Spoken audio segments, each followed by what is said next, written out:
আমরা ছিলাম মা বাবা খেদমতগার ছিলাম না, আমাদেরকে মা বাবা চিনিয়েছেন। আমরা আল্লাহকে চিনতাম না, আল্লাহকে চিনিয়েছেন। আমরা সৎ পথে ছিলাম না, আমরা অসৎ পথে ছিলাম, আমাদেরকে সৎ পথ চিনিয়েছেন। আমাদেরকে আমরা জান্নাত জানতাম না, আমাদেরকে জান্নাতের খবর দিয়েছেন।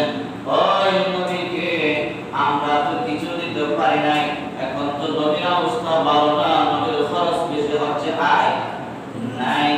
এই কথা ধরেন একজন নবপ্রজন্মকে বলাবলি করে অথবা বলে আমরা একটা কাজ করি, হায়াতুন নবীর দরবারে আমরা কিছু হাদিয়া নেওয়ার ব্যবস্থা করি।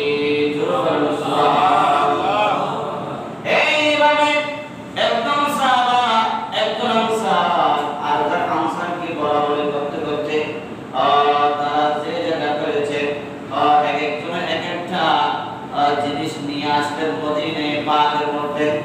কোথায়? মদিনা পাকে। আমাদের কারো যদি পীর মসজিদ থাকে, যেমন আমাদের জামিয়া মুফতি সুন্নিয়া আলে যখন হুজুররা আসে এক একজন বক্তা এক একটা জিনিস নিয়ে যায়, ঠিক কি না? হ্যাঁ, এগুলো তো হুজুর কেবলা বলে না আমার জন্য এটা আনো, আমার জন্য এটা আনো, এরকম বলছে বলে না। আমাদের আসাদুল্লাহ শাহ রাহমাতুল্লাহি আলাইহি উনি একজন জগৎস্থ আল্লাহর মকবুল বান্দা, উনি কোন সন্দেহ নাই, ওনার অসংখ্য কারামত রয়েছে। হযরত আসাদুল্লাহ শাহ রাহমাতুল্লাহি অসংখ্য কারামত রয়েছে। হ্যাঁ, এই কারামত প্রকাশ পাওয়ার পরে মানুষ ওনার দরবারে আসে, ঠিক না? অনেকে নিয়ত করে অনেক জিনিস দেয়, ওখানে আনে। আমার হুজুর খাবার যখন পাকিস্তানের জমিন থেকে বাংলাদেশে আসে তখন অনেক মানুষ কিছু নিয়ত দিয়ে আশা নিয়ে দরবারে নিয়ে আসেন, কিন্তু হুজুর বলে না আমার জন্য এটা আনো ওটা আনো, এরকম কি বলেছে? কোনদিন বলে না। মানুষ আপনি নিজেরাই কি নিয়ে আসে, তো যার যার ফির তার জন্য মাথা ব্যথা আসে, ঠিক কি না? এই ফিরের দরবারের মধ্যে কিছু নেওয়া এটা সাহাবায়ে কেরামের সুন্নাত। সুবহানাল্লাহ। এটা সাহাবায়ে কেরামের আনসারদের সুন্নাত। যখন আনসাররা মদিনা পাকের মধ্যে হায়াতুন নবীর কাছে তারা অনেক জিনিস নিয়ে আসলো, নিয়ে এসে হায়াতুন নবীকে বলছেন আসসালাতু ওয়াসসালামু আলাইকা সাইয়্যিদি ইয়া রাসূলুল্লাহ, আসসালাতু ওয়াসসালামু আলাইকা সাইয়্যিদি ইয়া হাবিবাল্লাহ। এবং নবীকে সালাম দিয়ে বললেন ইয়া রাসূলুল্লাহ, ইয়া হাবিবাল্লাহ, আমরা তো জাহান্নামে ছিলাম, আপনি আমাদেরকে জান্নাতে বানালেন। আমরা তো বেঈমান ছিলাম, আপনি আমাদেরকে ঈমানদার বানালেন। আমরা আল্লাহ চিনতাম না, আপনি আল্লাহ চিনিয়েছেন। আমরা তো দ্বীনের বিপক্ষে ছিলাম, আপনি আমাদেরকে দ্বীনের ভিতরে ঢুকালেন। আমরা সততাকে চিনতাম না, আপনি আমাদেরকে সততা চিনিয়েছেন। ইয়া রাসূলুল্লাহ, ইয়া হাবিবাল্লাহ, এগুলোর বিনিময়ে দ্বীনের বিনিময়ে আপনি এত কষ্ট করে মেহনত করে পরিশ্রম করে আমাদেরকে দ্বীন শিখিয়েছেন, আমাদেরকে ইসলামের ছায়াতলে জায়গা দিয়েছেন, আমাদেরকে ইসলাম চিনিয়েছেন। নবী গো, আপনাকে আমরা দ্বীনের বদলায় আমরা কিছু দিতে পারি নাই, আমরা আপনার দরবারের মধ্যে এই হাদিয়াগুলো আনলাম। সুবহানাল্লাহ। আর বলেন সুবহানাল্লাহ। এই হাদিয়াগুলো আমরা এনেছি। ইয়া রাসূলুল্লাহ, ইয়া হাবিবাল্লাহ, আপনি হাদিয়াগুলো দ্বীনের বিনিময়ে আমাদের থেকে আপনি গ্রহণ করুন। এই কথা যখন সাহাবায়ে কেরাম বললেন তখন আল্লাহ পাক রব্বুল আলামিন জিবরাইলকে বললেন, জিবরাইল তাড়াতাড়ি যাও আমার নবীকে বলে দাও কোরআন মাজিদ ফুরকানের মাজিদের আয়াতটা বলে দাও। কোন আয়াত? আল্লাহ আসআলুকুম আলাইহি আজরা ইল্লাল মাওয়াদ্দাতা ফিল কুরবা। উচ্চ আওয়াজে বলুন সুবহানাল্লাহ।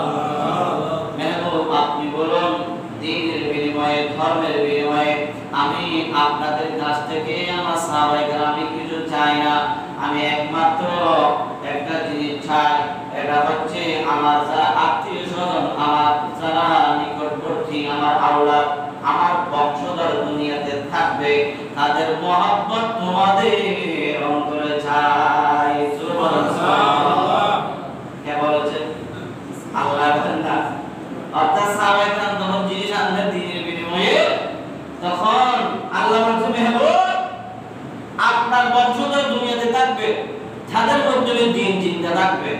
তাদেরকে অনেকে মহব্বত করবে না মেহবুব, আপনি তাদেরকে জানিয়ে দেন আপনার আওলাদের মহব্বত যেন তাদের অন্তরে থাকে। অর্থাৎ আপনার আওলাদদেরকে মহব্বত করা আপনি তাদের উপর ওয়াজিব করে দেন। সুবহানাল্লাহ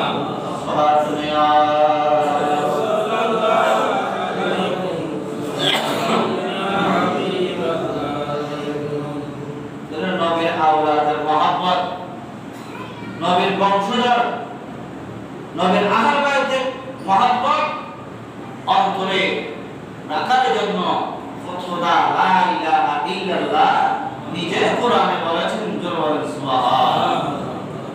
কোরআনে তো বলেছে আওলাদের নবীর নিকটতম আত্মীয়স্বজনদেরকে মহব্বত করার জন্য।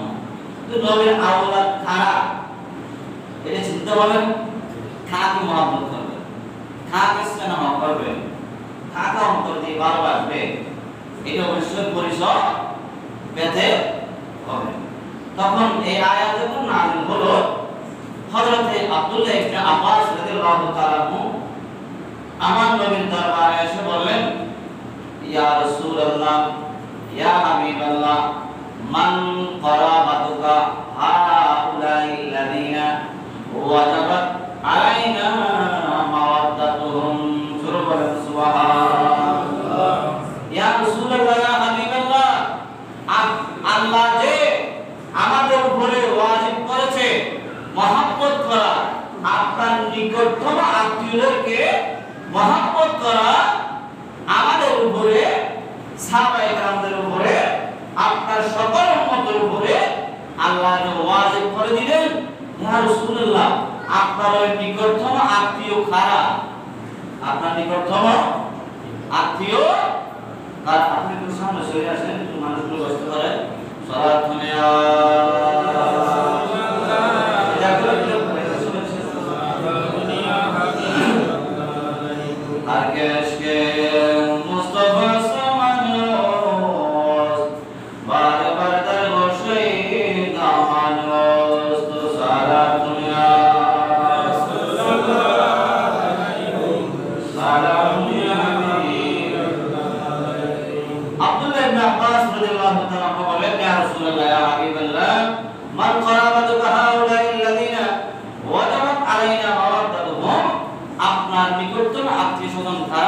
যাদেরকে আল্লাহ আমাদের উপরে ওয়াজিব করে দিয়েছেন মহব্বত করা। তখন আমার নবী বললেন, এ আব্বা শুনো, ফাতিমা আলিয়ু, আমার নিকটতম আত্মীয় আলী, ও ফাতিমা, আমার নিকটতম আত্মীয় ফাতিমা, ওয়া ওয়ালাদাহুমা, আর আমার নিকটতম একেবারে আমার কাছের আত্মীয় আওলাদ হচ্ছে হাসান এবং হোসেন। সুবহানাল্লাহ। হাসান এবং হোসেন, এটা আব্দুল্লাহ ইবনে আব্বাস রাদিয়াল্লাহু তাআলা। এরপর আরেকটা হাদিস মায়েশা সিদ্দিকা রাদিয়াল্লাহু তাআলা আনহা থেকে বর্ণিত। উনি বলেছেন, হায়াতুন নবী সরকারের মধ্যে একদিন আমার হুজুরে পাক থেকে, অর্থাৎ মায়েশা সিদ্দিকার কামরা থেকে, ঘর থেকে আল্লাহ রাসূল বের হলেন। বের হওয়ার সাথে আল্লাহ রাসূলের গায়ের মধ্যে একটা কালো চাদর ছিল। কি ছিল? কালো চাদর। এই কালো চাদরটা গায়ে ছিল। নবী ঘর থেকে বের হয়ে তখন ডাকলেন, আইনাল আলী, এ আলী তুমি কোথায়? তখন আলী বললেন, লাব্বাইকা ইয়া রাসূলুল্লাহ, আমি হাজির। আসো। আমার নবীর পাশে বসলেন। ফাতিমা তুমি কোথায়? ফাতিমাকে ডাকলেন। ফাতিমা আসলেন। লাব্বাইকা ইয়া রাসূলুল্লাহ, হাজির। বসালেন নবীর পাশে। এরপরে ডাকলেন হাসান, আসলেন। হাসানকে বসালেন। এরপরে ডাকলেন হোসেন, হোসেন আসলেন নবীর পাশে বসালেন।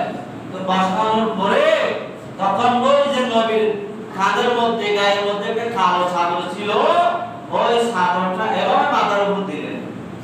মাথার উপরে আমরা বৃষ্টি পড়লে যেভাবে একটা আগে যুগে জুর ছিল, জুর বা ছাতা, যেটা পাই আর কি, এটা মাথার উপর দেয় না, এভাবে দিয়ে দিলেন কালো চাদর।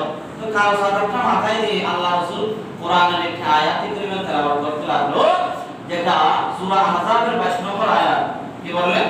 ইন্নামা ইউরিদুল্লাহু লিইউযহিবা আনকুমুর রিজসা আহলাল বাইত ওয়া ইউতাহহিরাকুম তাতহীরা। সুবহানাল্লাহ।